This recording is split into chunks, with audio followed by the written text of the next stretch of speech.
ಕೇರಳದಲ್ಲಿ ಯಾವುದೇ ಟೂರಿಸ್ಟ್ ಪ್ಲೇಸ್ಗಳಿರ್ಬೋದು ತುಂಬ ಚೆನ್ನಾಗಿರ್ತವೆ ನೋಡಲಿಕ್ಕೆ. ಹಾಯ್ ಫ್ರೆಂಡ್ಸ್, ನಮಸ್ಕಾರ ಎಲ್ಲರಿಗೂ. ಇದು ವೈನಾಡ್ ಕರಾಪುಜ ಡ್ಯಾಮ್ ಪಾರ್ಟ್ 4 ಲಾಗ್ ಆಗಿರುತ್ತೆ. ಸೊ ನಾವು ಬೆಳಗ್ಗೆ 7 ಗಂಟೆಗೆ ಹೊರಟ್ವಿ ಅಂತ ಹೇಳ್ತಾ ಇದ್ದೆ ನಾನು ಕರಾಪುಜ ಡ್ಯಾಮ್ ಕಡೆ ನಮ್ಮ ರೂಮಿಂದ. ನಿಮಗೆ ಗೊತ್ತಿರೋ ಹಾಗೆ ಕೇರಳದ ಅಂದರೆ ಈ ಕಡೆ ವೈನಾಡದು ಅಂದರೆ ಘಾಟ್ ಸೆಷನ್ ಎಲ್ಲ ತುಂಬ ಗ್ರೀನಿಶ್ ಆಗಿರುತ್ತೆ ಮತ್ತು ತೆಂಗಿನ ಗಿಡಗಳು ಜಾಸ್ತಿ ಇರ್ತವೆ. ಸೊ ಅಲ್ಲೇ ನಾವು ಬೆಳಗ್ಗೆ ಇನ್ನು ಲೇಟ್ ಆಗುತ್ತೆ ನೋಡೋಕೆ ಹೋದ್ರೆ ಅಂತ ಅಂದ್ಬಿಟ್ಟು ಬೆಳಗ್ಗೆ ಬ್ರೇಕ್ಫಾಸ್ಟ್ ಮಾಡಿಕೊಂಡು ಹೊರಟ್ವಿ. ಬೆಳಗ್ಗೆ 9-9:30 ಆಗ್ತಾ ಇತ್ತು. ನಾವು ಕರಾಪುಜ ಡ್ಯಾಮನ್ನು ರೀಚ್ ಆದ್ವಿ. ನೋಡಿ, ಇದು ಕರಾಪುಜ ಡ್ಯಾಮ್ ಆ್ಯಕ್ಚುಲಿ ನಮ್ಮ ಭಾರತದಲ್ಲಿನೇ ಅತ್ಯಂತ ದೊಡ್ಡ ಮಣ್ಣಿನ ಅಣೆಕಟ್ಟೆಗಳಲ್ಲಿ ಇದು ಕೂಡ ಒಂದಂತ ಹೇಳ್ತಾರೆ.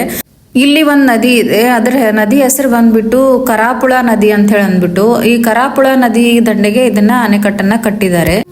ಪ್ರಕೃತಿ ಮತ್ತು ಅಡ್ವೆಂಚರನ್ನು ಯಾರು ಇಷ್ಟಪಡ್ತಾರೆ ಅಂದರೆ ಸಾಹಸ ಪ್ರಿಯರಿಗೆ, ಅಂದರೆ ಗೇಮಿಂಗನ್ನು ಆ ರೀತಿ ಇಲ್ಲಿ ಚೆನ್ನಾಗಿ ಮಾಡಿದ್ದಾರೆ ಗೇಮಿಂಗ್ ಸಿಸ್ಟಮನ್ನು.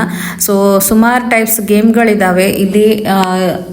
ಈ ಆಣೆಕಟ್ಟೆಗಳ ಬಗ್ಗೆ ಹೇಳಿದೆ. ಮತ್ತು ಇದು ಯಾಕೆ ಈ ಕರಾಪುಜ ಡ್ಯಾಮ್ಗೆ ಯಾಕಷ್ಟು ಫೇಮಸ್ ಆಗಿದೆ, ಯಾಕಷ್ಟು ಜನರು ಇಲ್ಲಿ ಹೋಗ್ತಾರೆ, ಪ್ರವಾಸಿಗರನ್ನ ಇದು ಸೆಳೀತಾ ಇದೆ ಅನ್ನೋದನ್ನು ನಾನು ನೆಕ್ಸ್ಟ್ ಲಾಗಲ್ಲಿ ತಿಳಿಸ್ಕೊಡ್ತೀನಿ.